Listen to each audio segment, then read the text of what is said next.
উচ্চশিক্ষার জন্য বিদেশে যেতে না পেরে লায়ন বাশারকে আদালতে প্রবেশের সময় জুতা পেটা করেন ভুক্তভোগী শিক্ষার্থী ও অভিভাবকরা। গুলশান থানার অর্থ পাচার মামলায় বিএসবি গ্লোবাল নেটওয়ার্কের চেয়ারম্যান খায়রুল বাশার বাহারকে ৯০টি মামলায় গ্রেফতার দেখিয়েছেন আদালত। ঢাকা মেট্রোপলিটন ম্যাজিস্ট্রেট মোহাম্মদ জিহাদুর রহমানের আদালত এই আদেশ দেন। আরিফুল ইসলামকে সাথে নিয়ে বিস্তারিত জানাচ্ছেন সুমাইয়া খান।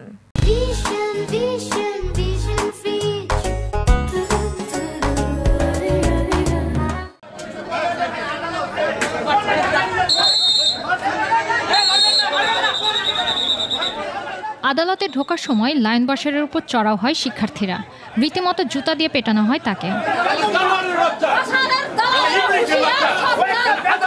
বিদেশে উচ্চশিক্ষার স্বপ্ন দেখে কোটি কোটি টাকা আত্মসাৎ, আর তাতেই ফুটছে ভুক্তভোগী শিক্ষার্থীরা।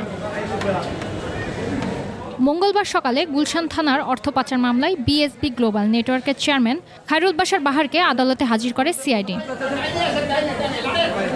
আদালতে তোলা মাত্রই ক্ষুব্ধ শিক্ষার্থীরা ও তার পরিবারের সদস্যরা পুলিশের ব্যারিকেড ভেঙে জুতা পেটা করে।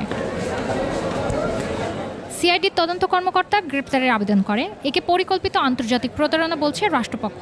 পরে তাকে গ্রেপ্তার দেখিয়ে পাঠানো হয় কারাগারে। 18 কোটি টাকার মানি লন্ডারিং মামলায় তাকে আমাদের সিআইডি সংস্থা যে আছে সিআইডি থেকে তাকে গ্রেপ্তার করা হয়েছে এবং ওই সিআইডির মামলা থেকে শুরু করে এখন পর্যন্ত তার বিরুদ্ধে প্রায় আমরা 350 সারা বাংলাদেশব্যাপী 350 মামলা দায়ের করতে সক্ষম হয়েছি।